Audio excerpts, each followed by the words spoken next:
이번 여단 체육대회에 나 대대장은 사활을 걸었다. 체육대회는 전투야 전투. 반드시 승리한다. 알겠나?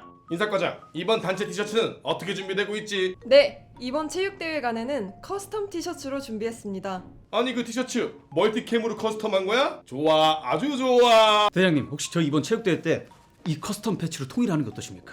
고퀄리티의 깔쌈한 디자인, 무엇보다도 우리 대대원들이 이 멧돼지 부대 자부심을 느낄 수 있을 것입니다. 커스텀 패치까지? 좋아, 아주 좋아. 고퀄리티의 커스텀 티셔츠와 단결력을 높이는 커스텀 패치. 군인용품의 모든 것, 군인. 검색창에 군인을 검색해주세요.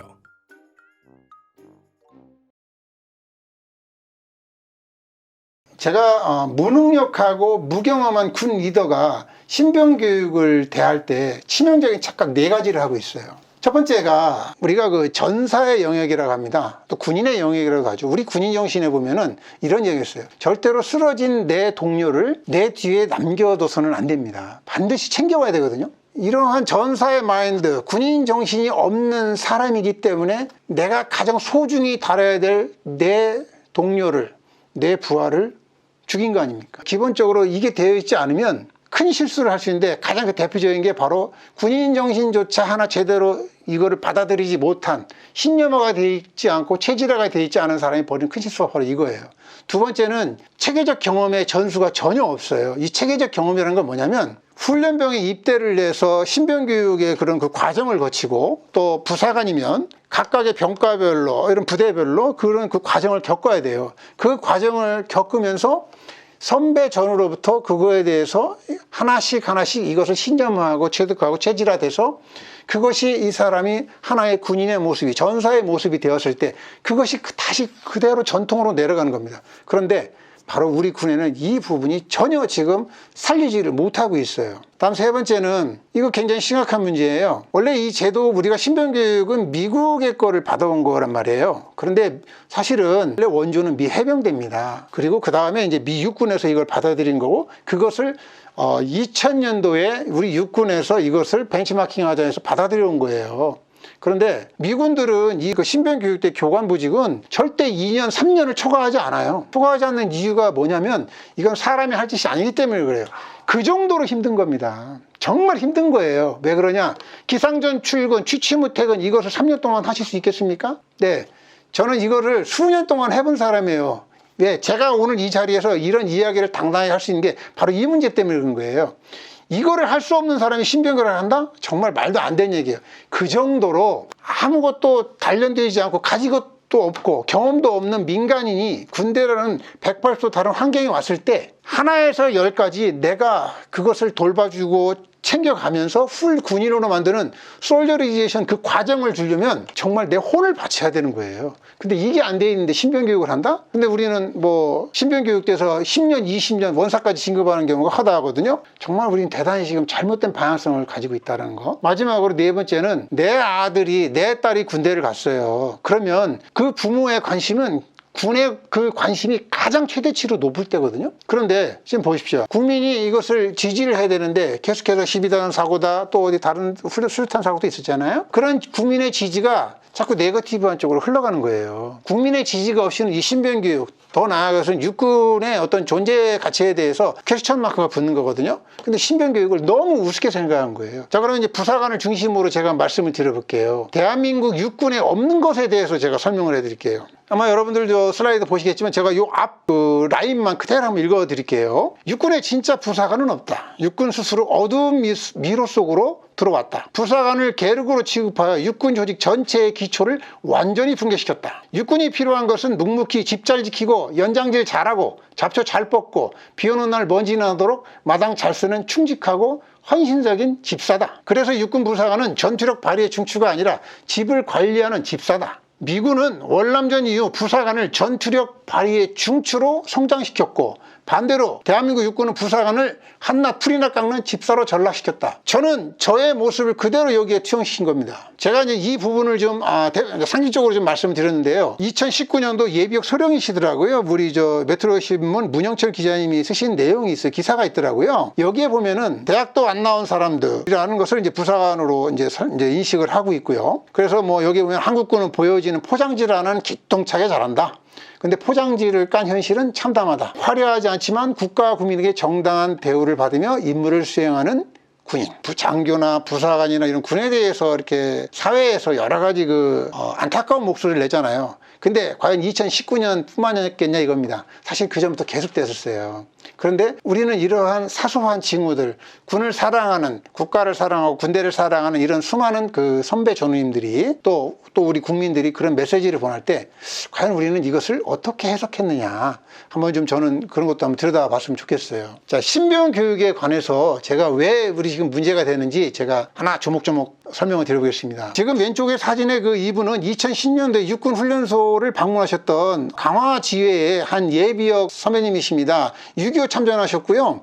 훈련소에서 짧은 교육기간에 소총사격하고 은폐 그때 이제 그분은 차폐라고 말씀하시더라고요. 차폐 교육만 받고 바로 저 전쟁터에 가셨고요. 거기에서 훈련소에서 교관이 나를 가르쳐 줬기 때문에 나한테 차폐 기술을 가르쳐 줬기 때문에 내가 그분의 덕택으로 내가 살아남았다라고 해서 2010년도에 훈련소에 도착하시자마자 훈련소 잔디밭에서 펑펑 우시던 모습이에요. 자, 이때에 우리가 이야기하는 신병교육의 기준이라는 것은, 평가의 기준이라는 것은 생존과 죽음의 평가였어요. 생존과 죽음의 문제였단 말이죠. 근데 지금 우리는 어떻게 하고 있죠? 합격, 불합격 수준에서 단 한 발짝도 못 들어가고 있는 거예요. 그런데 이 메시지를 훈련소나 신교대에서 주고 있잖아요. 이게 우리 신병교육에서 분명히 우리가 한 사람의 군인을 만들어 갈 때 과연 우리 군은 어떤 메시지를 지금 담고 있느냐에 대해서 분명히 한번 생각해 볼 필요가 있어요. 일단 이제 군인 정신을 신병교육 과정에서 처음 접하게 되는 거거든요. 그러면 여기에서 우리가 이제 군인으로서 갖춰야 될 뭐 충성심, 책임 이런 것들을 많이 얘기를 해요. 근데 가장 중요한 것은 바로 우리가 싸우는 목적은 바로 옆에 동료가 있기 때문에, 전우가 있기 때문에 싸우는 거거든요. 그러면 이 전우를 내가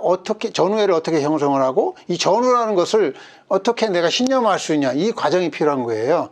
과연 우리 신병교육은 이러한 메시지를 담고 있느냐라고 한번 생각할 필요가 있는 것 같아요. 교육훈련이라는 것은 정신적, 육체적 둔감화 과정이에요. 근데 이 둔감화라는 제가 표현을 썼지 않습니까? 그런데 제가 신병교육기관이나 우리 교육기관에서 특히 신병교육하는 이 과정에서 이 둔감화라는 이 표현을 하는 것을 제가 한 번도 들어본 적이 없어요. 사실은 교육훈련의 가장 그 핵심이거든요. 그 대표적인 게 사격이고 수류탄이에요. 근데 이 둔감화에 대해서 우리가 이것을 어떻게 보면 그 이론이 있을 것이고 또 그것을 어떻게 체계적으로 발전시킬까에 대한 이런 교육이 있어야 되는데 가장 이것을 전문적으로 다뤄야 할 부분이 육군 훈련소고 사단 신교대예요. 혹시 이런 부분에 대해서 누가 깊게 고민해보고 연구했다는 거 한번 경험을 해보셨습니까? 한마디로 둔감화라는 것이 사격을 하고 수류탄 던지는 것을 네. 아무렇지도 않게 할 수 있게끔 군인들은 언제든지 능수능란하게 다룰 수 있는 그런 걸 말씀하시는 거잖아요. 그렇죠. 특별한 막 긴장하고 쏠 때마다 막 위축되고 그런 것이 그렇죠. 아니라 언제든지 자유롭게 쏘고 그렇죠. 언제든지 이렇게 편안하게 할 수 있는 그 둔감. 그렇죠. 그런 거를 고민한 적이 없죠. 자, 근데 여기에서 중요한 문제가 있어요. 제가 우리 육군에 아쉬운 게 바로 이런 거예요. 사실 이건 뭐예요? 시간이 필요한 거예요. 근데 우리는 어떻게 해요? 정치적인 논리. 그래서 제일 먼저 하는 게 뭐예요? 표를 얻기 위해서 인원을 감축하고 복무 기간을 줄이고 이렇게 하잖아요. 근데 군은 여기서 가장 양보하지 말아야 될 걸 양보한 거예요. 바로 이 둔감화 과정이에요. 어설프게 완성되지 않은 모습을 만들어내고 그것을 또 다음 실무부대에 패스하고 뭐 다 이유가 있겠지만은 사실 군인은 이것은 양보하지 않아야 될 거 있거든요. 근데 아마 이런 부분에서도 좀 많이 아쉬운 부분이 있어요. 아마추어가 신병교육을 만드는 거라고 보시면 되는 거예요. 그냥 찍어내듯이 내보내는 거예요. 이렇게 하면 안 된다. 영혼을 가라는 교육이 되지 않으면 결국 우리는 계속해서 신병교육에 대해서 퀘스천 마크를 붙일 수밖에 없겠다. 사실 우리가 집중을 해야 되잖아요. 신병교육뿐만 아니라 우리 군 전체가 문제가, 아까 제가 풀 깎는 집사라고 말씀을 드렸잖아요. 원래 저희는 군인의 최대 복지는 교육훈련이잖아요. 군인이 본래 해야 될 게 교육훈련이잖아요. 거기에만 집중을 하게 해줘야 되는 거예요. 그런데 신변교육부터 한번 말씀드리면 대개 제가 6가지를 짚어드렸잖아요. 첫 번째가 군과 사회 온라인 소통이에요. 이거 2006년도에 제가 그 중대장 할 때요, 제가 하루에 2시간씩밖에 잠을 못 잤어요. 왜 그러냐? 중대장 하면서 훈련병 가족과 소통을 해야 되는 거예요. 교육훈련, 하루 종일 교육훈련하고 들어와서 잠을 못 자고 집에 퇴근해가지고, 아니 부대 저 컴퓨터 인터넷 찾아가지고요 댓글 달아요. 왜? 부모님이 가려워하시는 긁어드려야 되잖아요. 왜? 국민의 지지가 필요하니까. 그 과정을 하는데 이것을 참 보기에는 좋겠지만 실제 훈련 부사관이 됐든 아니면 중대장이 됐든 교육대장이 됐든 교육에 집중하는 사람이 원래 해야 될 거에 집중을 하게 되는데 사실은 전혀 엉뚱한 거에서 노력을 하지 않았다. 근데 벌써 제가 2006년이라고 했잖아요. 그럼 20년이 다 됐잖아요. 얼마나 바뀌었느냐? 이거에 대해서 제가 물어보신 거예요. 훈련 부사관 제도, 이것은 나중에 뒷부분에서 더 설명을 드리겠지만 훈련 부사관이라는 것은 이미지가 굉장히 중요합니다. 근데 우리는 이 훈련 부사관의 그 이미지를 상당히 쉽게 생각했다. 이것은 이제 2000년도부터 애초에 이 제도를 가지고 올 때 우리 육군보훈부에서 이건 실기라고 봐요. 이렇게 그 제도를 그냥 무조건 끌고 들어와서 야, 이런 제도가 있어, 한번 해봐. 이게 아니었어요. 쉽게 말하면 완전히 준비도 안 된 상태에서 그냥 좋은 제도 있으니까 야, 갔다 한번 해봐. 했다가 이제 결과가 사실 참 좋지 못한 상태로 좀 보고요. 여기 뉴스의 보도가 이런 게 있더라고요. 훈련소의 단층 침상을 없애고 2층 형태로 리모델링을 했다라는 게 보도가 있더라고요. 저는 이게 육군에 묻고 싶은 게 그거예요. 이거에 대해서 국민들의 피드백을 받아봤냐는 얘기. 2층 침상이 뭐? 2층 침상이 어떤 의미를 부여하냐 이거예요. 사실은 내 아들이 2층 침상을 했다? 좋겠죠. 이것은 근데 육군의 착각인 거예요. 2층 침상의 문제가 아니라 제가 앞에 쭉 지금 말씀드린 이런 것들이 메시지가 가지 않고 침상 하나 바뀌었습니다. 이걸 가지고 대국민 홍보를 하겠다고 얘기해요. 전혀 국민들은 이 문제가 아닌 거예요. 오기 전에 그 육군 훈련소 그 수료식을 제가 한번 봤어요. 이 수료식도 이제 뭐 코로나 끝나고 나서 다시 재개하고 나름대로 행사에 자꾸 묘미를 살리고 의미를 부여하기 노력을 많이 하는데요. 사실 아직까지도 우리 훈련 그 수준, 그러니까 우리가 수료식이라고 하잖아요. 그 수준, 그러니까 내가 어디까지 어느 수준으로 국민의 지지를 이끌어내고 그 다음에 수료하는 훈련병과 그리고 그들을 가르쳤던 교관들, 지휘관들, 이 사람들이 어깨에 힘이 들어가게끔 이런 노력이 아직도 없어요. 오로지 주인공은 거기에 있는 임석 상관이 지휘관이겠죠. 아직까지도 이 의식에 대한 마인드가 잘못됐어요. 이게 어디서부터 흘러왔는지 한번 우리 역사를 가볼 필요가 있어요. 이건 한번 육군 차원에서 국방부 차원에서 다시 한번 들여다봤으면 좋겠어요. 이거 좀 가슴 아픈 이야기입니다만 육군 훈련소는 집단 생활 하잖아요. 사단 신교도 마찬가지고요. 자, 지금 그 우리 12사단 사고도 마찬가지예요. 2005년도에요. 훈련병 한 명이 비장 출혈로, 그러니까 뇌출혈이잖아요. 그때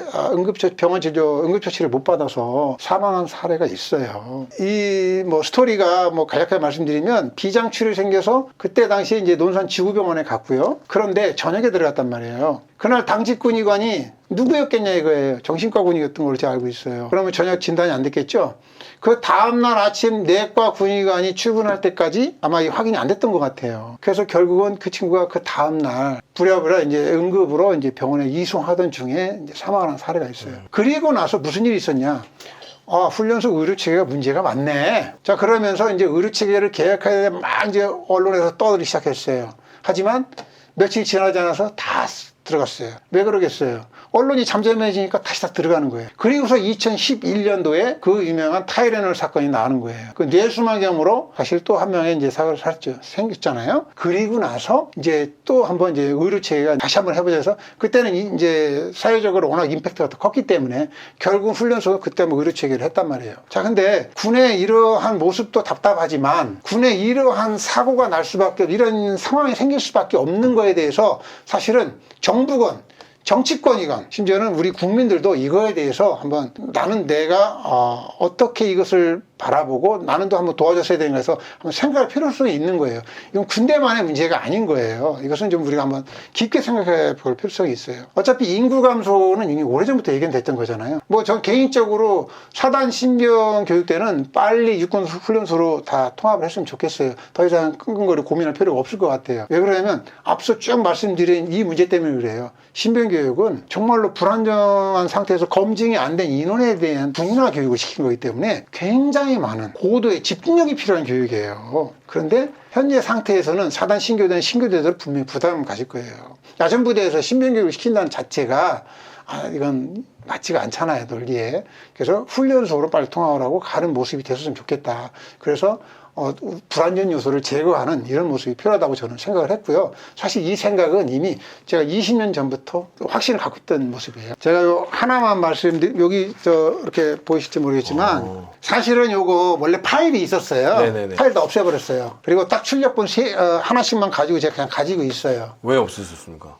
뭐 전역하니까 다 반납해버려야죠. 자, 근데 이게 뭐냐면 훈련 부사관을 어떻게 육군에 녹여낼 것이냐, 주임원사를 어떻게 만들 것이냐, 그 다음에 부사관의 이 실제 경력 관리 가장 이상적인 모델이 뭐가 될 것이냐에 대해서 딱 3가지 그 부류를 가지고 제가 청사진을 만들어 놓은 거예요. 이거 육군본부나 이런 관련자들한테 사실 입력하려고 노력을 많이 했거든요. 근데 이게 절대 될 수가 없는 이유가 있어요.